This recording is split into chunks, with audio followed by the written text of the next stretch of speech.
ఆదివారం with star మా పరివారం ఎపిసోడ్ మొత్తం కావ్య నిఖిల్ చుట్టూనే తిరిగింది. ఇద్దరు ఎడమొహం పెడమొహం అన్నట్టుగా ఉన్నారు. నిఖిల్ నల్లజోడు పెట్టుకుని చూసే ప్రయత్నం చేశాడు, కానీ కావ్య చాలా ఇబ్బందిగా ఫీల్ అయింది. అయితే ఈ షోలో ఫైనల్ గా నిఖిల్ తల్లి సులేఖ ఎంట్రీ ఇచ్చారు.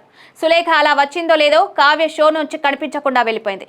ఇంకా నిఖిల్ తన తల్లి గురించి, తల్లి సులేఖ కొడుకు గురించి పొగుడుకుంటూ ఉన్నారు. నిఖిల్ వాళ్ళ అమ్మకు పెద్ద ఫ్లవర్ బొకే ఇచ్చాడు. ఇంటర్నేషనల్ ట్రిప్కి తీసుకువెళ్తానని, రెస్టారెంట్కి తీసుకువెళ్తానని, సినిమాకి, అలాగే మంచి ఇల్లు కొంటానని, వాళ్ళ అమ్మ నాన్నను రొమాంటిక్ ట్రిప్కి పంపిస్తానని ప్రామిస్ చేశాడు. చిన్నప్పటి నుంచి మా అమ్మ కష్టపడి పెంచింది. నా కోసం, తమ్ముడి కోసం చాలా త్యాగం చేసింది. నేను ఈ స్థాయిలో ఉన్నానంటే ఆమె వల్లే. అమ్మ పెంపకమే నన్ను ఇంత దూరం తెచ్చింది. నాపై ఎలాంటి ఎక్స్పెక్టేషన్స్ లేకుండా, నన్ను వదలకుండా నాతోనే ఉంది అని ఎమోషనల్గా చెప్పాడు నిఖిల్. ఇక ఫైనల్గా శ్రీముఖి కూడా అడగాల్సిన విషయమే అడిగేసింది. చాలా మంది అమ్మాయిలకు ఒక డౌట్ ఉంది, మా నిఖిల్కి పెళ్లి ఎప్పుడు అని అడిగేసింది. మరో 2 ఏళ్లలో పెళ్లి చేస్తానని చెప్పింది సులేఖ.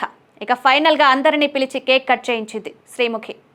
ఇక నిఖిల్ తల్లి షో నుంచి వెళ్లిపోయేసరికి కావ్య మళ్ళీ స్టేజ్ మీద ప్రత్యక్షమైంది. కేక్ కటింగ్ లో పార్టిసిపేట్ చేసింది. అలాగే న్యూ ఇయర్ సందర్భంగా కావ్య తన డెసిషన్ చెప్పింది. రాబోయే రోజుల్లో రాంగ్ డెసిషన్స్ తీసుకోకుండా రైట్ డెసిషన్స్ తీసుకుంటూ కొంచెం హ్యాపీగా ఉండడానికి ట్రై చేస్తా అంటూ చెప్పింది.